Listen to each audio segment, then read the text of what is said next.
In the summer of 2020, myself and a ton of other people picked up $99 new 2DS XLs at Walmart at the time. They were clearing them out, and that $99 price tag turned out to be the lowest we would ever see on a new model, because today, if you want to buy a new 3DS XL, it's going to run you somewhere in the neighborhood of $250 on eBay, depending on the condition, which of course begs the question, is it even worth getting a 3DS anymore? Of course, it has its own great library of games, but those games have become increasingly more expensive as well, and I feel like there is a better Nintendo option already out there for the people who want to have a portable Nintendo handheld, and of course, that's the Nintendo Switch Lite, and at $199, it seems like, at least in regard to price, it's the last holdover from Nintendo's sort of cheaper family offerings. You know, the DS, the GBA, they were always much cheaper than the home console, and at, 66% of the price, the Switch Lite, you can beg to say, is even a much cheaper version of the Switch. There's so many people that I talk to that have the regular traditional Switch,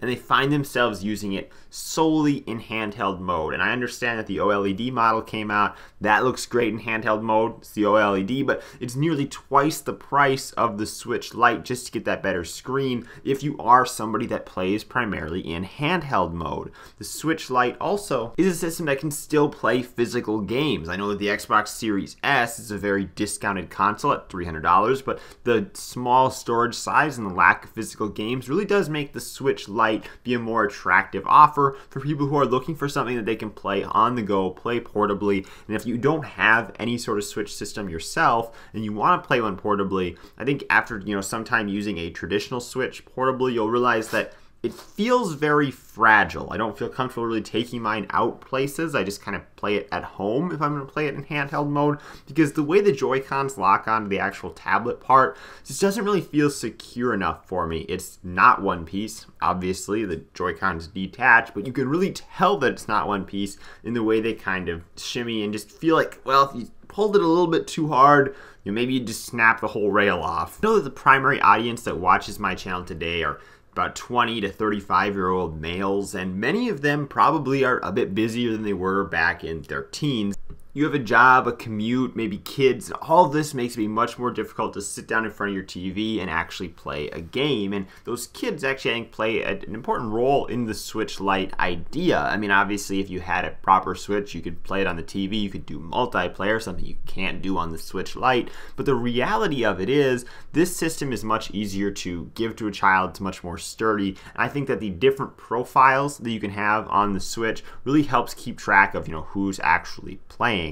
I know the Switch Lite goes against what most people think of when they think of Nintendo. They think of local multiplayer games. They still do a very good job releasing games that are very much local multiplayer focused, but the Switch has a massive library of games that aren't local multiplayer focused, very much single player experiences that I think you can definitely enjoy on your own. And you have to ask yourself, are you really going to have your buddies come over, or is your family really going to sit down with you and play these Switch multiplayer games, or are you really just better off with the single player experience?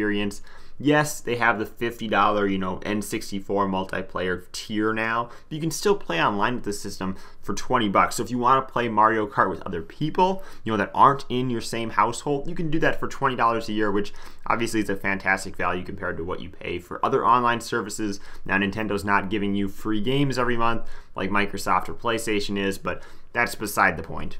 And while this isn't something that I would personally do, for some people the math just makes sense to actually own two Switch consoles. If you have two people in your household that want to play Switch games, owning a traditional Switch and a Switch Lite, or just two Switch Lites, in the end comes out to be the same price or cheaper than just buying that $500 Xbox Series X or PlayStation 5, which, by the way, you can't find in stores still, whereas you can find the Switch Lite in stores, which makes it actually be something you can reasonably get for a gift for yourself for this Christmas. And if you do find yourself sharing game cartridges between two different Switch consoles, you can at least take some sense in the fact that there's not a large download size oftentimes associated with the updates for most of these games. So if you're trading cartridges between systems, oftentimes there's not some sort of massive download you have to do to install the game. Now, some games, that is the case, but for the majority of Switch games, there's not some massive download associated with them, which makes it very easy to switch these games between systems,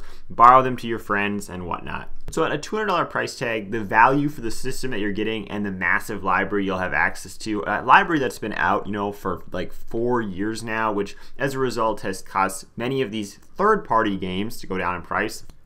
Nintendo never seems to discount their own games, so if you want to get some games from third-party publishers, be it 2K or whoever, those games are definitely discounted now. So if you compare the $200 Lite to something like a 3DS XL, which is going for $250, on the used market, and then you start actually buying the game cartridges for the 3DS XL, they really do add up in price quick. I mean, you're not buying those things new on the Target store shelf like you could be buying a Switch game. These are older games. You're buying the cartridges used, and they're a comparable price to a new Switch title at retail. Now, of course, if you own a 3DS, I highly recommend you mod it. You play the classic games on it. You get your GBA games on it, SNES games, whatever. Play backup games on it if you would like. If you're doing that, you're going to get a better deal with the 3DS just because you can open yourself up to, getting so much software at a lower cost compared to buying it at retail, I'll put it that way. But the people who, are these purists and they just want to own the console, they don't want to mess around with modding it or whatever people tell me, you're better off with the Lite.